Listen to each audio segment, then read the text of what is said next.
श्री भक्तमाल जी में हम आप श्रवण कर रहे हैं श्री माधवदास जी महाराज का मंगलमय चरित्र।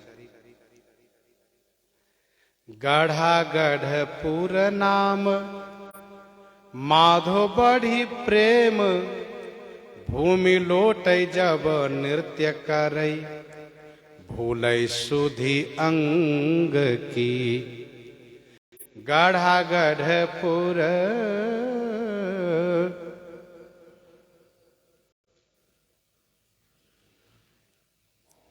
गढ़ा गढ़पुर गढ़ा गढ़पुर का नाम है। माधव नाम के संत भक्त विराजते हैं। बढ़ी प्रेम, जब इनमें प्रेम की वृद्धि होती है, प्रेम इनका बढ़ता है, तो भूमि लोटई, ये भूमि में लौटने लगते थे। जब नृत्य करई भूले सुधि अंग की, और जब भगवत प्रेम में भर करके नृत्य करते थे तो शरीर की सुधि भूल जाते थे। श्री माधव जी भूपति विमुख झूठ जानी के परीक्षा लई, आनी तीन छाती पर देखी गति रंग की। आनी तीन छाती पर देखी गति रंग की, भूपति विमुख झूठ जानी के परीक्षा लई। भूपति विमुख, भूपति माने राजा, गाढ़ागढ़ के जो राजा है वह विमुख है। भक्त भक्ति भगवंत गुरु चारों से विमुख है, वे संत से विमुख है। झूठ जानी के परीक्षा लई। लोगों ने उनसे कहा, महाराज माधवदास जी में तो अतिशय प्रेम, का सब दिखावा है। कहा नहीं नहीं महाराज, दिखावा नहीं, यथार्थ है। तब राजा ने कहा कि हम परीक्षा लेंगे, हम देखें कि यह यथार्थ है या नहीं। तब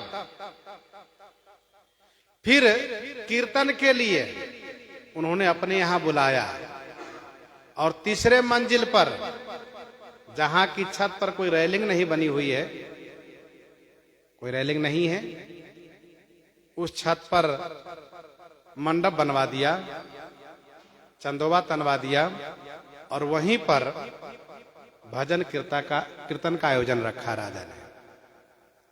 और चारों तरफ, उस महल के चारों तरफ का राह में घी को चढ़ा दिया खोलने के लिए। आनी तीनी छाती पर देखी गति रंग की। मैं रंग माने प्रेम, रंग की गति देखूंगा, मैं जानूं कि सच्चा प्रेम है या नहीं।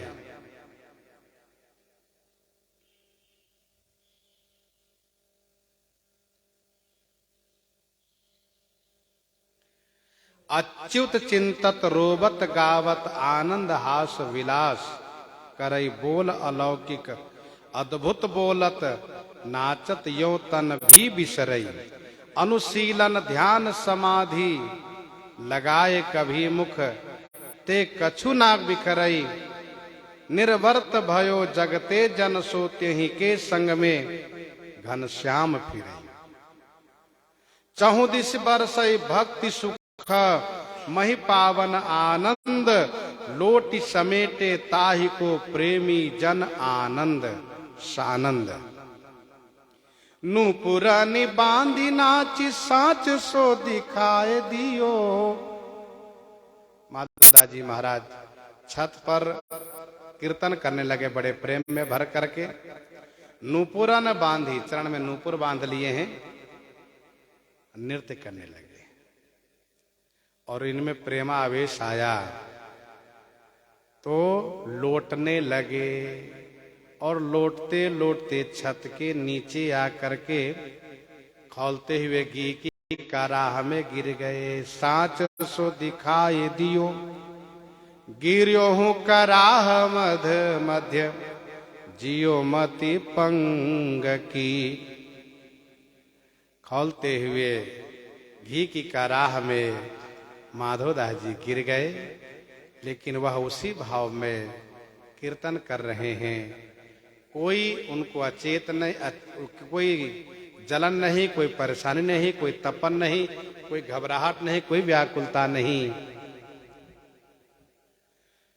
फिर राजा की मति पंग हो गई देख करके, अरे मुझसे तो बहुत बड़ा अपराध हो गया है, भक्ता अपराध। भक्त की रक्षा भगवान करते हैं। अभी आपने सुना है, निर्वर्त भयो जगते जनसो तेहि के संग में घनश्याम फिरे।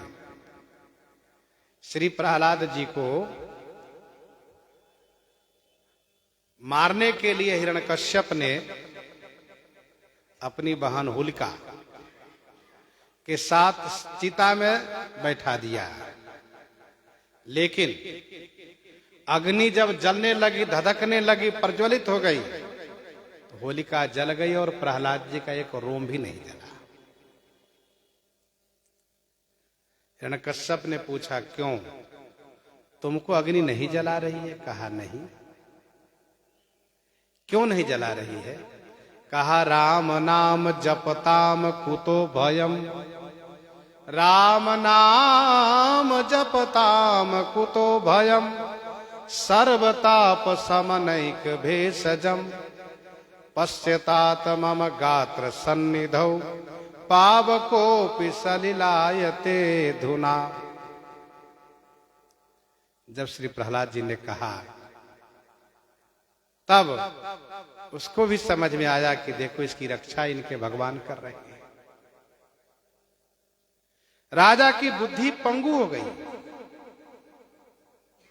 बड़ो त्रास भयो, राजा को बहुत त्रास हुआ, डर हुआ, डर गया राजा, क्योंकि वह जान रहा है जो अपराध भगत कर करई, जो अपराध भगत कर करई, राम रोष पावक सो जरई। लोकहु वेद विदित इतिहासा, यह महिमा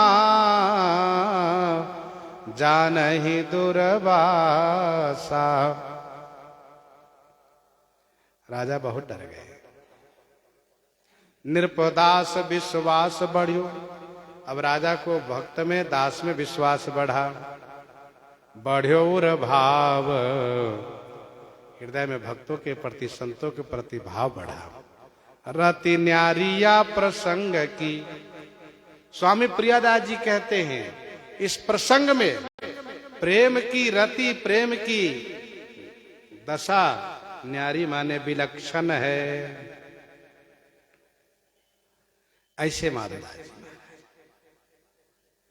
आगे छप्पे में स्वामी श्री नाभा गोस्वामी जी कहते हैं, अभिलाष भक्त अंगद को पुरुषोत्तम पूरन कर्यो, नगय मोल एकताही सबई भूपति मिली जाचई। अभिलाष भक्त अंगद को पुरुषोत्तम पूरन कर्यो। भक्तवर श्री अंगद जी की अभिलाषा को पुरुषोत्तम भगवान श्री जगन्नाथ जी ने पूर्ण किया, उनकी इच्छा को पूर्ण किया। नगय अमोल एकताही सबई भूपति मिली जाचई। अंगद के पास एक अमूल्य नग था, हीरा। फिर राजा के कर्मचारी लोग और राजा सब मिलकर के उनसे मांग रहे हैं कि देखो हीरा राजा को दे दो। राजा भी कहते हमें दे दो। साम दाम बहु करई, दास नाहिन मत काचई। साम दाम बहु करई। नीति चार होती है, साम दाम और दंड विभेदा, निर्पुर बसई नाथ कह भेदा। साम नीति का मतलब यह है कि उनसे मीठी मीठी बोल करके, मीठी मीठी बोल करके, चिकनी चुपड़ी बातें करके अपने अनुकूल करो, तो कहते साम नीति। मित्रता कर लेना। शत्रु प्रबल है, उनसे चिकनी चुपड़ी बातें करके, प्रशंसा करके और उनको अपने अनुकूल कर लो। दाम नीति, दाम नीति का मतलब ये होता है कि उनको धन दे करके, जितना चाहे दे दो, खुश कर दो, मिला लो अपने लिए। और भेद नीति कहते हैं उसको कि उनके परिवार में उनके प्रियजनों भेद डाल दो, भेद डाल दो, अर्थात उनके लोगों को अपने मिला लो, उनका भेद ले लो, क्या है उसकी स्थिति, क्या औकात है उनकी। और दंड नीति का मतलब है फिर दंडित करो, मारो। ये 4 नीति है और राजा के पास ये चारों नीति होती है। इन चारों नीति में एक विशेष नीति, इन चारों नीति से बढ़कर के एक नीति और है जिसको कहते हैं कूटनीति, और उसका नाम है कूटनीति। और कूटनीति भी राजा के पास होती है। कूटनीति में छल कपट दांव पेच लगाया जाता है। तो साम दाम बहु करई दास नाहिन मत काचई। अंगद जी दास हैं, इनका मत कच्चा नहीं, इनका विचार कच्चा नहीं है, ये डरते नहीं, घबराते नहीं है। तो साम दाम भेद दंड के साथ साथ एक नीति और है जिसको कहते हैं कूटनीति। और राज्य को चलाने वाले राजा लोग जब साम दाम दंड भेद में भी सफल होते हैं, अपने आप को नहीं दिखते हैं, तो कूटनीति चाल चलते हैं। और कूटनीति में यदि सफल हो गए तो फिर वो सबको अपने अनुकूल कर लेते हैं। कथा महाभारत की है। पांडवों की प्रौढ़ता, विद्वता, राजनीतिज्ञता, लोकप्रियता, लोक व्यवहारिकता, सबको देख करके धृतराष्ट्र को बड़ी परेशानी होने लगी।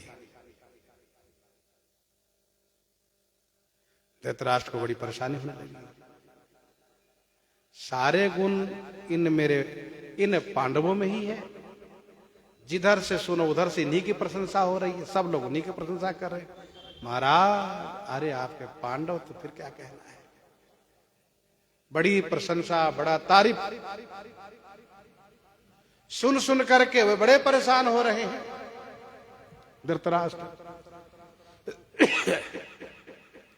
धृतराष्ट्र ने अपनी चिंता अपने एक मंत्री कनिक से किया प्रकट। अपनी चिंता अपने एक मंत्री कनिक को सुनाया। कनिक उनका मंत्री है।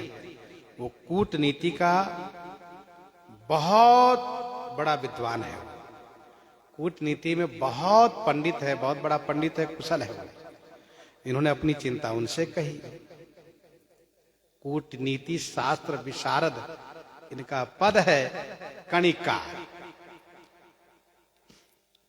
कनिक ने कहा, महाराज, राजा को सब प्रकार से छल कपट भी करना चाहिए। साम दाम दंड भेद कूटनीति का प्रयोग करना चाहिए। देखिए, बड़ों को मिलाने के लिए झुक करके, छोटों के मिलाने के लिए उनको डरवा करके,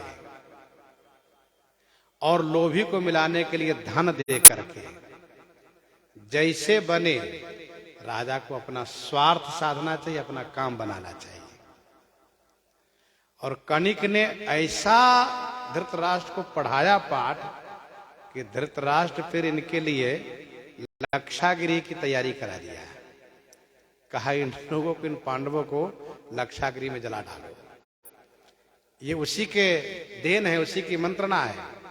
इतनी कूटनीति की शिक्षा उसने दी। कहा, इसको मरवा डालो, चारों 5 पांडव को मरवा डालो। आप राजा हो, आप कोई भी चाल चल सकते हो। लक्षागृह की तैयारी हो गई। अच्छा, कनिक ने एक कथा सुनाई है, वो कथा आप सुने। कनिक ने कहा, एक जंगल में एक बहुत बड़ा स्वार्थी चालाक गीदड़ रहता था। बहुत धूर्त था, वो होशियार था, और उसने चार को अपना साथी बनाया था। चार को अपने मतलब साधने के लिए चार को साथी बनाया था, जिसमें एक बाघ था, दूसरा चूहा था, तीसरा भेड़ था और चौथा नेवला था। ये गीदड़ की चालाकी देखो, चारों को मिला के रखता था। चूहा नेवला को, बाघ को और भेड़ को, भेड़िया को, चारों को मिला के रखता था। एक बहुत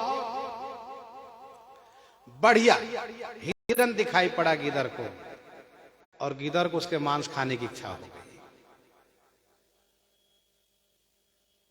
गीदड़ ने बाघ को उकसाया। बाघ ने प्रयास किया, लेकिन हिरन दौड़ने में बड़ा कुशल, नहीं मार पाया। तब गीदड़ ने अपनी चालाकी की। क्या किया?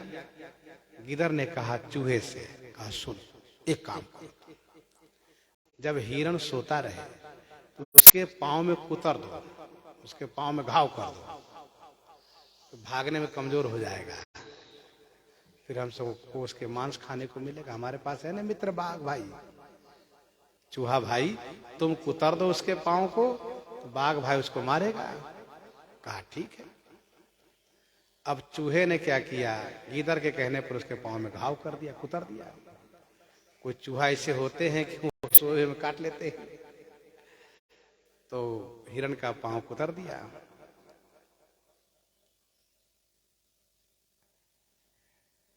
अब बाघ से कहा इसको मारो, भाग नहीं पाएगा।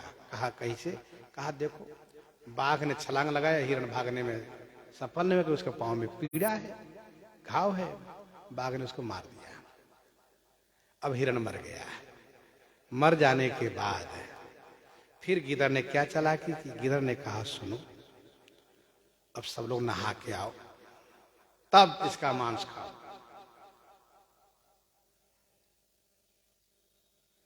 स्नान करने चले गए,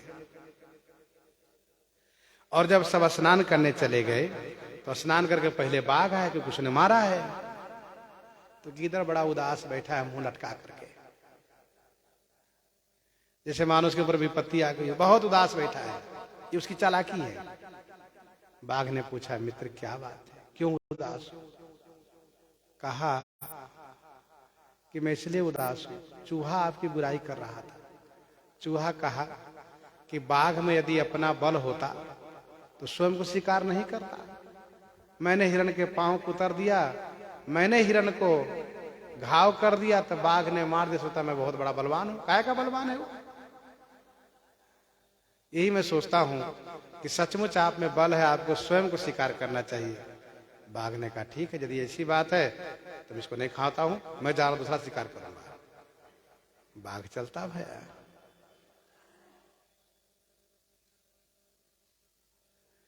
इसी बीच जब वो चलता भया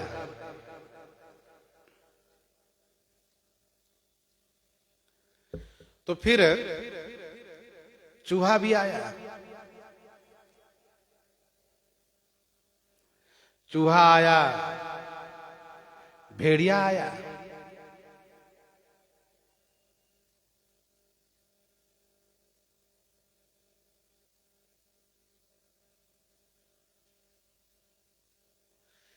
उसने कहा, गीदड़ ने कहा चूहे से, कहा सुनो, मैं क्यों उदास बैठा हूं इसका कारण जानो। उदास अभी बैठा है। कैसा है कि बाघ के नाखून में जहर है, विष है। अब उसने जब मारा है इस हिरन को, नाखून से ही तो मारा है, तो उसमें जहर भर दिया है, जहर फैला दिया है। और अब हम सोचते हैं कि यदि हम लोग खाएंगे तो मर जाएंगे। चूहा ने कहा हाँ मित्र सही कह रहे हो, इसलिए हम तब खाएंगे नहीं, मैं जा रहा हूं और शिकार करके खाऊंगा। चूहा चलता भया।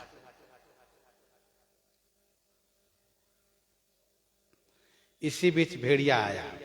भेड़िया आया तो भेड़िया भी देखा उदास है, पूछा क्या भाई गीदड़ भाई क्या बात है, बड़े उदास बैठे हो। तो गीदड़ भाई ने कहा अरे भाई भेड़िया भाई क्या बताऊं, क्या हुआ। कहा मैं इसलिए सोच रहा हूं कि बाघ तुम पर बहुत नाराज है। कह रहा था कि आज भेड़िया मिलेगा तो उसको मार डालूंगा, छोड़ूंगा नहीं। अब मैं तो भाई सोचता हूं कि तुम्हें यदि कुछ हो जाएगा तो मेरा एक मित्र समाप्त हो जाएगा। भेड़िया ने कहा सचमुच बाघ नाराज है, कहां, मैं भाग जाता हूं यहां से। भेड़िया वहां से भाग गया। अब ये गीदड़ की चालाकी है, देखो जुक्ति से हिरण को मरवाया है, बाघ को भगा दिया यह कह करके कि चूहा कहता है कि मेरा मारा हुआ खाएगा, मैंने मारा है उसको, उसमें क्या बल है। चूहा से कह दिया कि उसमें बाघ के नाखून का जहर है, और भेड़िया से कह दिया कि बाघ तुम पर नाराज है। बाघ भी वहां से, भेड़िया भी चलता भया, भेड़िया चला गया। अब इसके बाद अंत में नेवला आया। नेवला आया तब गीदड़ ने गरज करके कहा सुनो, बाघ को, चूहे को, भेड़िया को मैंने लड़ करके तो भगा दिया है, और तुम अकेले बचे हो, और तुम्हें यदि अपनी जान प्यारी है तो तुम यहां से भाग जाओ, अन्यथा पहले हमसे मुकाबला करो, फिर तुम खाने के लिए साहस करना। नेवला ने कहा जब तुमसे बाघ डर गए तो हम किस गिनती में, भेड़िया डर गए तो हम किस गिनती में हैं, इसलिए हम पहले चले जा रहे हैं, छोड़ो। नेवला वहां से चलता भया, चारों वहां से चले गए। गीदड़ बड़े आराम से 4-6 दिन तक खाता रहा और खुश होता रहा। तो कनिक ने कहा धृतराष्ट्र को कि इसी प्रकार से आप कूटनीति चाल चलो और इन सबको मार डालो। ये राजा लोग चाल चलते हैं इस प्रकार से, इसीलिए गोस्वामी जी ने कहा कि भूप सुसेवित बस नहीं लेखिए। राजा सुसेवित भले हो लेकिन उसको कभी अपने बस में नहीं समझना चाहिए। तो साम दाम बहु करे दास नाहिन मत काचई, एक समय संकट में लेवई पानी मही डार्यो। एक बार की बात है, जब संकट में पड़ गए अंगद जी तो उस हीरा को लेकर के पानी में डाल दिए। प्रभु तिहारी वस्तु बदनते बचन उचार्यो, यह कहते हुए कि प्रभु ये आपके लिए हीरा है, मैं चाहता था मैं धारण कराऊं आपको, लेकिन ये मैं धारण करा नहीं पा रहा हूं, तो दिए वस्तु गोविंदम तुभ्यमेव समर्पय, अर्पित कर दिया। 5 दोए सतकोष ते हरि हीरा ले उर्धर्यो। 5 दोए यानी 700 कोस दूरी पर श्री जगन्नाथ भगवान थे, और अंगद ने जब हीरा डाला तो भगवान हाथ बढ़ाकर अपना हीरा ले लिए और हीरा धारण कर लिए। तो कथा और विस्तार है और आगे हम लोग श्रवण करेंगे कविता के माध्यम से। और एक बात और मैं बताऊं कि साकेतवासी परम पूज्य श्री मामा जी महाराज, जिनकी बड़ी प्रसिद्धि रही है और खास करके भक्तमाल के नाम से भक्तमाली जी कहे गए, तो उनकी पुण्यतिथि पर उनकी एक शिष्या हैं मामा जी की चेली, जो कुछ प्रसादी देती हैं बटवाती, तो उसको भी आप लोग ग्रहण करके जाइएगा। इन्हीं के साथ आज सीताराम सीताराम।